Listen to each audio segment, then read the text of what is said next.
नमस्कार मैत्रिणींनो, पुष्पा पराते मराठी यूट्यूब चॅनलवर आपलं सहर्ष स्वागत आहे. तर बघा मैत्रिणींनो, मी आज छान प्रकारे ते पनीर टिक्का बनवलेला आहे. तर मी कशा प्रकारे बनवला आहे तो व्हिडिओ तुमच्यासोबत आज शेअर करत आहे. तर हा व्हिडिओ शेवटपर्यंत नक्की बघा. तर बघा इथे इथे मी ते कोमट पाणी करून घेतलेलं आहे आणि त्यामध्ये मी हे पनीर टाकलेलं आहे. आता पनीरचे मी पीसेस करून घेतलेले आहे आणि ते यामध्ये टाकलेले आहे. आता हे 5 ते 7 मिनटं ठेवायचं आहे. त्यानंतर इथे बघा छान प्रकारे सॉफ्ट झालेलं आहे. त्यानंतर ती मी एका चाळणीमध्ये काढून घेणार आहे आणि चाळणीमध्ये काढून घेतल्यानंतर छान त्याचं पाणी पूर्ण निघू द्यायचं आहे. आणि त्यानंतर मी इथे बघा याच्यासाठी मी इथे पेस्ट करून घेणार आहे. तर तर बघा मैत्रिणींनो, मी इथे जे जे तुकडे आहे यामध्ये आपल्याला ते सारण करून ते तुकडे त्यामध्ये टाकून घ्यायचे आहे. तर मी इथे बघा 2 ते 3 चम्मच दही घेतलेलं आहे. त्यानंतर 2 चम्मच मी इथे बेसन घेतलेलं आहे. त्यानंतर बघा इथे मी अर्धा कांदा घेतलेला आहे चिरून आणि इथे मी शिमला मिरच पण घेतलेली आहे. त्यानंतर टमाटरसुद्धा घेतलेला आहे आणि इथे हळद, लाल तिखट आणि इथे मीठसुद्धा मी यामध्ये टाकून घेत आहे आणि हे छान प्रकारे मिक्स करून घ्यायचं आहे. बघा इथे पाण्याचा वापर करायचा नाही आहे. मी इथे दही घेतलेलं आहे. तर दही थोड्या वेळपर्यंत त्यामध्ये उघ द्यायचं आहे, म्हणजे जेणेकरून बघा छान प्रकारे इथे पेस्ट तयार झालेली आहे. त्यानंतर वरून मी इथे गरम मसाला थोडा टाकलेला आहे, छान मिक्स करून घेतलेला आहे. त्यानंतर मी यामध्ये पनीरचे तुकडे घातलेले आहे आणि छान प्रकारे इथे चम्मचने ते मिक्स करून घ्यायचे आहे.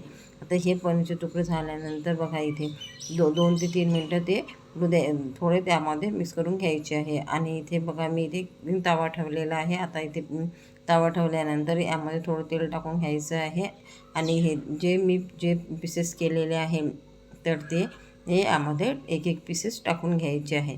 तर बघा इथे मी छान प्रकारे तवा गरम झालेला आहे आणि इथे बघा मी एक पीस असं टाकून घेत आहे. तर एका साईडने आपल्याला आधी पलटून घ्यायचं आहे, नंतर दुसऱ्या साईडने पलटून घ्यायचं आहे.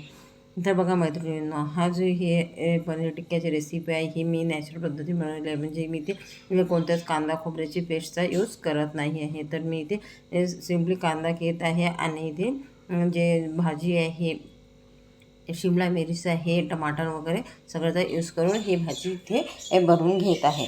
तर बघा इथे छान प्रकारे एका साईडने शिजलेले आहे.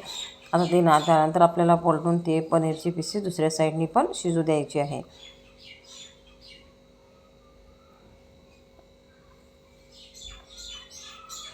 मग आता छान प्रकारे हे शिजलेले आहे. आता आपल्याला हे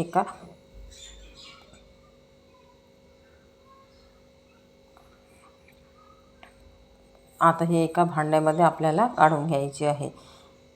आणि त्यानंतर मी इथे एक कढई ठेवलेली आहे. आता इथे आपल्याला ग्रेव्ही करून घ्यायची आहे. तर मी इथे 3 ते 4 चम्मच इथे तेल घातलेलं आहे. त्यानंतर त्यामध्ये मी इथे तेल तापल्यानंतर इथे कांदा टाकून घेणार आहे. थोडं इथे आधी मी जिरं टाकून घेतलेलं आहे, नंतर इथे कांदा टाकून घ्यायचा आहे. मी इथे 1 ते 1.5 कांदा घेतलेला आहे आणि इथे छान प्रकारे कांदा हा लालसर शिजू द्यायचा आहे आणि हा थोडा बारीक पावर शिजू द्यायचा आहे, जेणेकरून तो छान प्रकारे शिजला जाईल. आणि बघा इथं छान प्रकारे तो शिजलेला आहे. आता यामध्ये मी बघा जे मी इथे पेस्ट केली आहे आलं लसणची, हे मी इथे पेस्ट खूप बारीक केलेली नाही आहे. तर मी इथे खलबत्त्यामध्ये ती पेस्ट थोडी दाटसर ठेवलेली आहे. आणि इथे बघा एक टमाटर घेतलेला आहे, टमाटरसुद्धा यामध्ये टाकून घ्यायचं आहे. छान प्रकारे हे तिन्ही शिजू द्यायचं आहे. शिजल्यानंतर यामध्ये मी इथे बघा छान प्रकारे हे शिजलेलं आहे. आता मी यामध्ये थोडा गरम मसाला टाकून घेतलेला आहे. त्यानंतर इथे धने पावडरसुद्धा टाकून घ्यायचं आहे. हळद टाकलेली आहे आणि इथे 1.5 चम्मच इथे मी लाल तिखट टाकलेलं आहे. आता हे छान प्रकारे मिक्स करून घ्यायचं आहे. आता बघा मी थोडं तेलचा कमीच यूज केला आहे, म्हणून मी इथे थोडं छान मसाला शिजायला हवं आणि ग्रेव्ही थोडी वर यायला हवी, म्हणजे जे तेल आहे ते सुटायला हवं. यासाठी मी इथे बघा थोडं पाणी इथे घातलेलं आहे. आणि वरून इथे मी मीठ घालून घेत आहे। तर बघा अशा प्रकारे ही ग्रेव्ही आता इथे शिजलेली आहे। आता यामध्ये मी इथे पाणी टाकून घेणार आहे।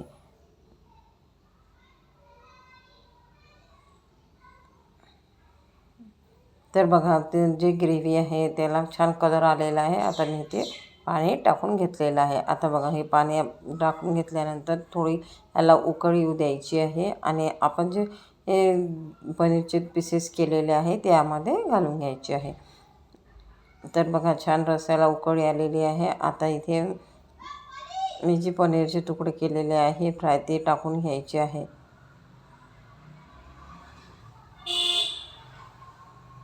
तर आता मी इथे पनीरचे तुकडे टाकून घेतलेले आहे आणि थोडे मिक्स करून घेतलेलं आहे। आता घेत आहे आणि त्यानंतर बघा हे छान प्रकारे आपल्याला 7 ते 8 मिनटं हे होऊ द्यायचं आहे। तर मी इथे बघा 7 ते 8 मिनटं हे होऊ देत आहे। वरून मी थोडा यामध्ये चाट मसाला घातलेला आहे आणि बघा छान प्रकारे इथे शिजत आहे। तर आपल्याला इथे हे 7 ते 8 मिनटं झाकून होऊ द्यायचं आहे। तर बघा 7 ते 8 मिनटं झालेली आहे आणि इथे बघा छान प्रकारे ग्रेव्हीला तेल सुटलेलं आहे। गॅस बंद करून द्यायचा आहे। आता हे झालेले हे आता आपल्याला गॅस बंद करून हे 5 ते 10 मिनटं हे थंडी होऊ द्यायची आहे।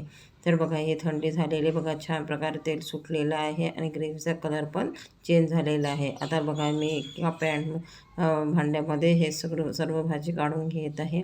आता बघा छान प्रकारे कलरसुद्धा आलेला आहे। तर बघा मैत्रिणींनो अशा प्रकारे ही एकदम सोप्या पद्धतीने मी रेसिपी आणि पटकन अशी बनणारी ही रेसिपी तयार केलेली आहे। तर माझा व्हिडिओ आपल्याला कसा वाटला सबस्क्राईब नक्की करा। धन्यवाद।